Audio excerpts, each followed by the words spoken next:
I really hope you appreciate what I do for you guys. So in recent episodes, we've looked at some of the edged weapons of World War II, and of course we should mention that the rifle with the bayonet on the end is the primary edged weapon and was used extensively in both World Wars. And for most soldiers in World War I and World War II, this meant using the bayonet either on the end of the rifle or sometimes in hand. But as period sources point out, often you want to have your bayonet attached to the end of your rifle for typical bayonet work.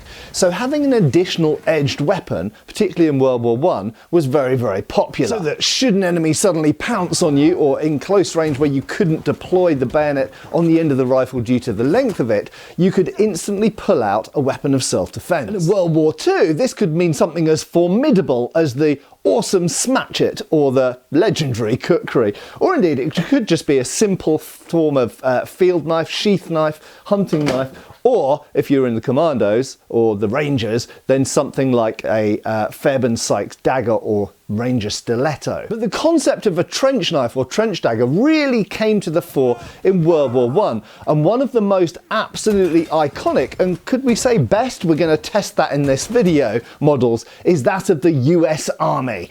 The model 1917, or is it 1918? And was this possibly the best designed trench knife of World War I? I think maybe it was. Hi folks, Matt Easton here, Schola Gladiatoria. So here in this video we're going to be looking specifically at the model 1917, or is that 1918? We'll get to that in a minute.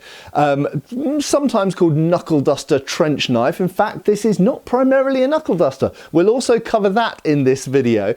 How this came about, where it came from, and also setting some context. First of all, we're going to look at what were other people using at this time. So it's very, very clear that most nations going into World War I in 1914 were equipped with various types of just dagger, essentially, dirk they were sometimes referred to. In other words, stabby little knives like these. Now, this is actually a late Victorian or Edwardian field knife, hunting knife, and these sorts of things made their way to the trenches in large numbers with the British Army, and similarly in other, Austrian and German and French, other armies going to the Western Front were equipped very often with similar things like this. Now, various nations like the Austrians, the Germans, and in fact the French, as of 1916, did develop their own forms of knives, and generally these are relatively small, and yes indeed they do, you could say that they give some inspiration to the later World War II Fairbairn Sykes dagger here, and for the most part they are stabby knives, either single-edged, double-edged, or sometimes single-edged with a false edge, and usually quite simple and able to be mass-produced. And these conventional daggers or dirks, really not very different to a medieval quillen dagger, although somewhat smaller, were much used, or much carried at least, in the trenches of World War I. But of course, in April 1917, the US military joined the war, and they wanted their own trench knife. You might think that Americans, being famous for the Bowie knife, or Bowie knife, depending how you want to pronounce it, might have instantly gone for this. And in fact, earlier on, they had carried the model 1909-1910 Bolo knife. But for some reason, although this was taken to the Western Front, this wasn't the knife that they decided to go with for the trenches. Quite simply, they decided that there was a new type of weapon needed for this new type of war. So the US government put out a request to various companies to submit entries, essentially a competition, for designs for a new trench knife for the forces who were going to go out to the Western Front. And the successors were Henry Diston and Sons of Philadelphia, and they submitted this design. Now, sort of ignore the scabbard a bit, because there's actually various different types of scabbard, about 5 different types. I'm not going to go into the depths of the different types of scabbard. If you're really interested in these, then there are various books and other forums and stuff where you can find that kind of level of detail. But fundamentally, this was, or was it, this, we'll get to the big old question here of the 1917 or 19, but fundamentally, this was the design that they came up with. So let's look at its features. It's quite a simple knife. So fundamentally it's a triangular section blade, and many of you who know about medieval weapons and watch this channel will immediately think it's like a rondel dagger, and yes, there's a very good reason for that. So it's a triangular, obviously hardened carbon steel blade, 9 inches long, and this size and cross-section was chosen specifically so that it would be better for penetrating through clothing and uniforms, because it was known obviously that soldiers in the trenches for a lot of the year were wearing very heavy levels of clothing. So you need to have a blade which will get through that clothing, penetrate it, and it was found that the triangular blade achieved that pretty damned well.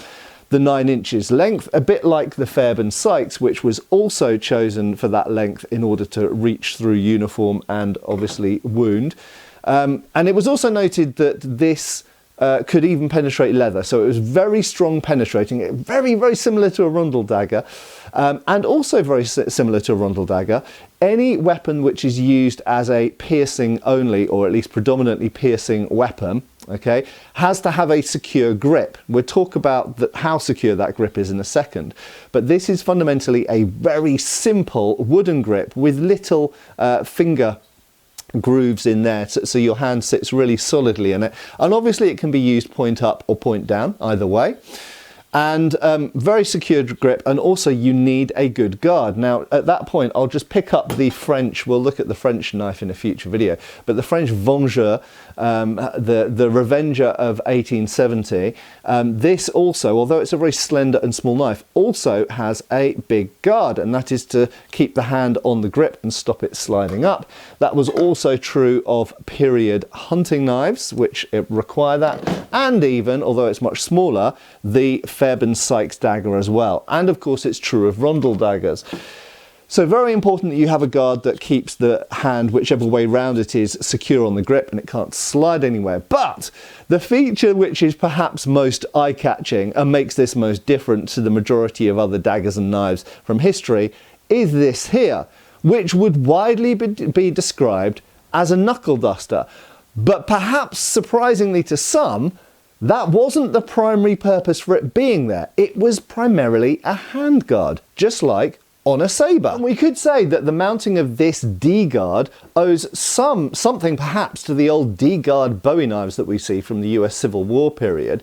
It wasn't a completely new idea, and of course, as mentioned, it's something which features on swords. For obvious reasons, for a fighting weapon, having something that protects your knuckles is super important. And remember that these daggers or knives, you're going to be climbing through trenches, going past posts, barbed wire, all of this kind of stuff, but you might come up against an opponent who is perhaps using some form of machete or hatchet or sharpened shovel or trench club, or the bayonet on the end of a rifle. And so having that to protect your hands is actually incredibly useful, especially when you're using a small weapon and you're trying to get in close. So that was also a handguard, but also for binding against an opponent's weapon potentially as well. So while it does have these pyramidal studs, this particular one, we'll talk about the design in a second, that isn't only for punching, and obviously you can punch with anything which goes around your hand, anything that you pick up which goes around your hand, but that was also a guard. So the headline here is that was perhaps primarily a handguard, not a knuckle duster. But just to be frank, it was also accepted that it was also a knuckle duster, and knuckle dusters themselves and knuckle duster knives were something that were very popular in the trenches of World War I. Now, I've alluded to the fact that this might be a model 1917 or a model 1918. If you look online, this will generally be referred to as a model 1917. And in fact, if we look on the back of the guard there, it has the maker's initials, LF and C, and it has the date 1917. So that has led to most of these being referred to as the model 1917. However, after years of research, various people have come to the conclusion that this is probably the model 1918, not to be confused with the model 1918 Mark I. I'll get to that one in a second. Why the difference? So it seems that the original Easton sort of model that was approved doesn't have these pyramidal knobs or spikes on the front of the knuckle guard. It has flanges up the side here, which I'll show you on screen of a different one that I don't own. And so those flanges seem to have been the original type in 1917, but according to period sources, the design was updated in 1918 with an improved guard, which we assume is this, and some small changes to the grip, although to be honest the grip isn't much different. Really it's all about the guard. So it seems, and this isn't 100%, but based on current research, it seems that the type with the flanged kind of spikes, if you want to call them that, flanged bits at the side of the guard at the front, is the model 1917, and this is the model 1918. However, the confusing thing is if you search for the Model 19 trench knife, you won't see this one, you'll see a later one. And that is actually the US M18 1918 Mark I. And the Mark I is a whole new model. And it's important to point out that the Mark I probably didn't really see service in World War I. It was too late. It wasn't delivered in time, essentially. So the Model 1917 and the Model 1918 were 100% definitely used in the trenches of the Western Front. However, it seems that the Mark I kind of came too late, and maybe a few, this is debated, maybe a few made it to the front, but probably they didn't. But they were used in World War II. But here's an interesting twist. So were these. There are some photos showing these still in use in World War II. However, predominantly it seems that the Mark I, the 1918 Mark I, which is dated 1918 and everyone assumes is a First World War knife, actually wasn't really used in the First World War, but stocks of them were used in the Second World War, even though they were made in 1918. Now, our main source of stating that there was a 1917 and a 1918 models, before we get to the 1918 Mark I know it's confusing, is a guy called Benedict Crowell, which I've printed out the pertinent parts of here. Now, he wrote a report called America's Munitions 1917 to 18. He was the Director of Munitions and the Assistant Secretary of War, so very high up, and he published this in 1919. Now, when talking about the development of the Mark I knife, he talked about some trials and some tests that were done. So I quote here, on June the 1st, 1918, the American Expeditionary Forces made an exhaustive test comparing various trench knives used abroad. The 4 knives tested were as follows: the United States Model 1917, so this, or maybe the 18, the Hughes, which was an experimental, essentially switchblade, the French and the British knuckle knife. These tests were made to determine the merits of the different knives as to the following points. And this is the really interesting bit. Serviceability, that is the ability to carry in the hand and function other arms. So this is where we come back to the presence of this here. So yes, that protects the hand, but one of the important aspects of that is it stops or helps prevent you from losing the knife, and there'll be more details to that in a second. But this point is, this is a World War I bayonet trainer, incidentally, with a spring-loaded thing on here, rather than a real rifle, but it'll give you the idea. So it means that while holding this, can you do other things? Potentially yes, because of course you can hold it in all manner of ways and still operate your bolt action and your rifle and pick things up, and all the while keeping that handily, a bit like almost like a shopping bag or a carabiner, around one of your fingers, your thumb, whatever you want. So the fact that it's got that knuckle bow assists you in keeping hold of the thing while you're doing other things, so you can keep it to hand easily. The second point he raises, B, is quickness in action. Well, this could potentially mean, is it light and nimble to be used as a knife? I don't think that's what they mean. What they're actually talking about, I believe anyway, is deploying. So this model of knife was normally worn on the left-hand side. It could be worn in other places, even down on the leg and all places like that. But generally speaking, it was worn in a similar place to a sword. And fundamentally, it is quick and easy to get out. It is held very securely in that scabbard because there's a spring inside, which actually makes it quite stiff to pull. But if you give it a good hard yank, it comes out pretty quickly. Now, the 2 major points why this is a quick weapon to deploy, actually 3 points. One, it's relatively short. Okay, so shorter weapons are quicker to deploy than longer weapons. It's quicker to get this out than even a typical bayonet of the time because that has a longer blade. But the other 2 points are this triangular blade, which is tapered, means that as soon as you start to pull on it, because it is essentially a wedge or a pyramid, it pulls away from the spring quite easily. With a parallel blade, you will have friction all the way, and we encounter that with bayonets. But the other very important point is, again, it comes to this knuckle guard. And I've talked about this in reference and application to swords as well. If you have something at the back end of the grip here, and this would apply to rondel daggers as well, it means that it's quite quick and easy to find the thing without even looking, and you can pull here. So whatever sort of grip you get on the weapon, you can get a good purchase and pull the thing out quickly and easily because of having that guard there. Now, point C he raises is, if the soldier were knocked unconscious, which obviously with explosions going off and shrapnel flying around is something which happened quite a lot probably on the Western Front, would the knife drop from the hand? Now that's a really interesting point that I'd never really even considered before. If you were a French soldier with a vengeur in your hand and something went off next to you, there's a very good chance that this could fly out of your hand, or as it says there, if you were unconscious, it would drop out of your hand. However, that is less likely when you have some form of ring around your hand, because if the hand opens, it will still stay in the hand. Now he's talking here about the development of the later Mark I, which has individual holes. We'll look at a dedicated video for the Mark I in the future, but it has dedicated holes for the hand. So with the newer Mark I, it's even less likely to fall off the hand because it is literally like a knuckle duster. But even with this type of just bar that goes around your hand, essentially a saber guard, that will stay on your hand far more reliably than a typical knife. The next point he raises is suitability to stay in the hand while crawling. Let's try it out. I really hope you guys appreciate what I do for you. It's really wet out here.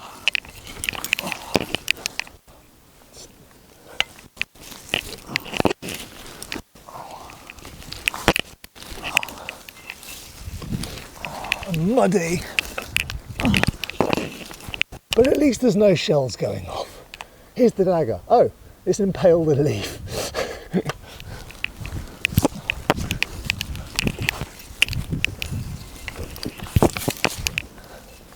Yep, it stays in the hand perfectly well. And look, I've still got an open hand.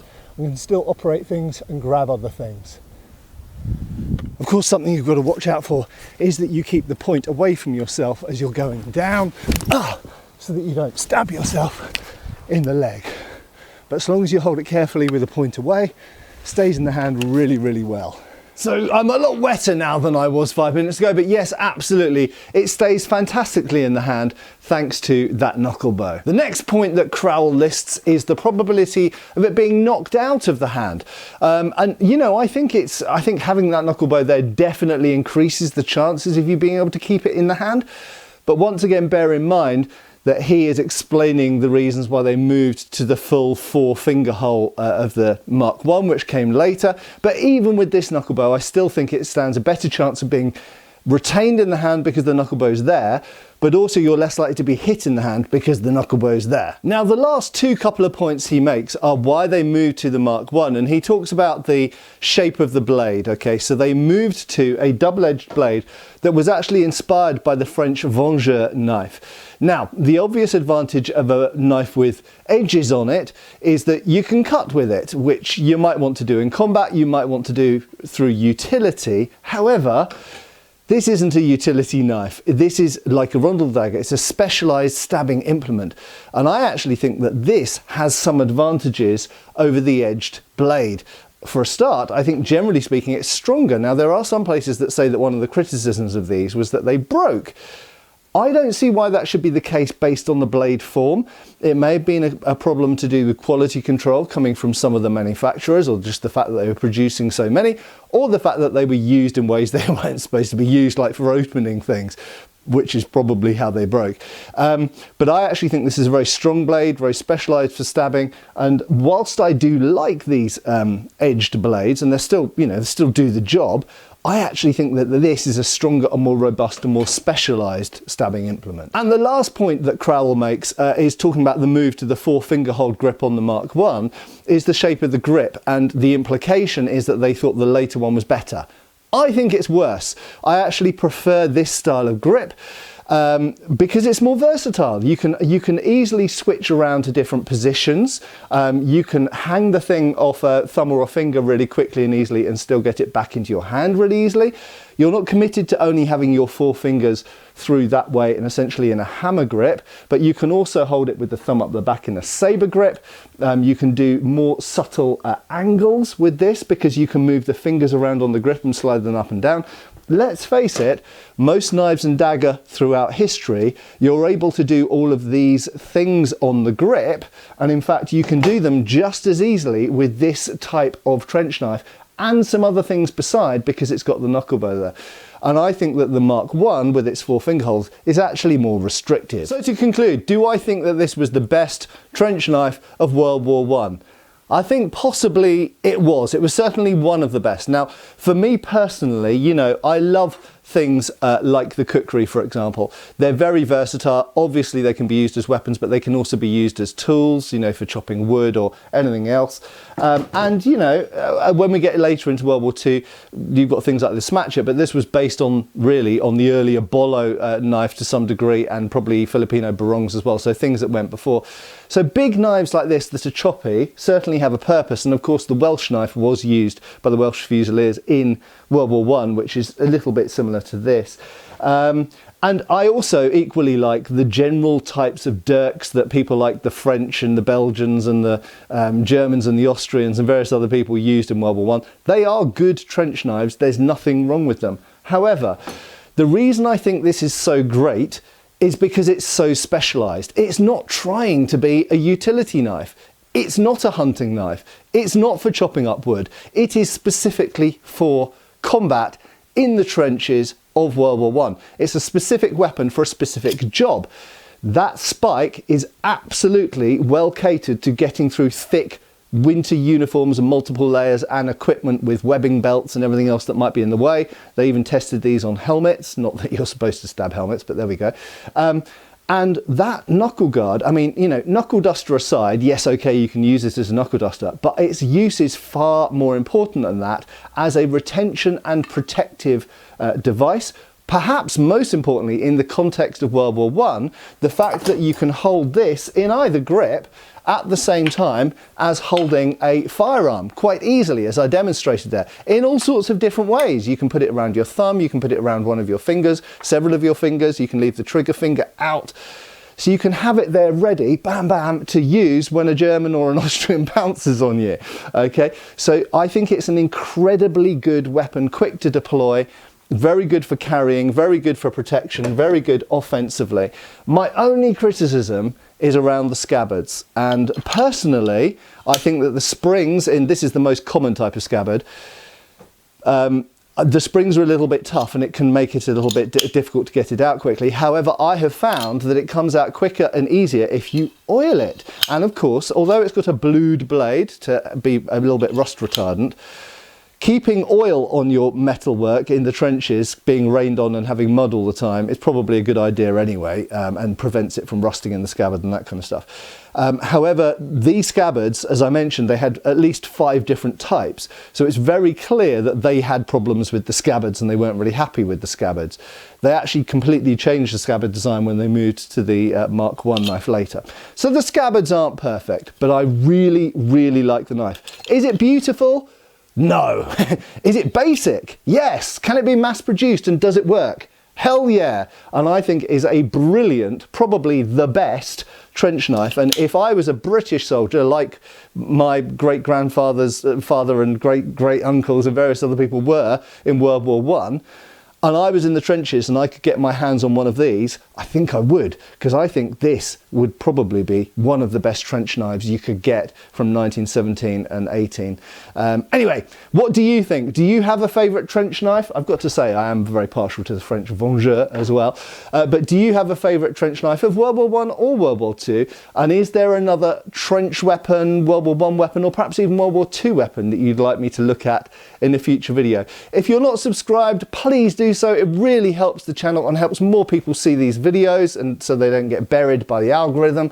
So please click subscribe, give us a like if you've enjoyed this video, share it around. I have been Matt Easton, of course I'll continue to be, and I'll see you back on the channel really soon. Cheers folks. Thanks for watching. We've got extra videos on Patreon. Please give our Facebook a like and subscribe if you haven't already. Cheers folks.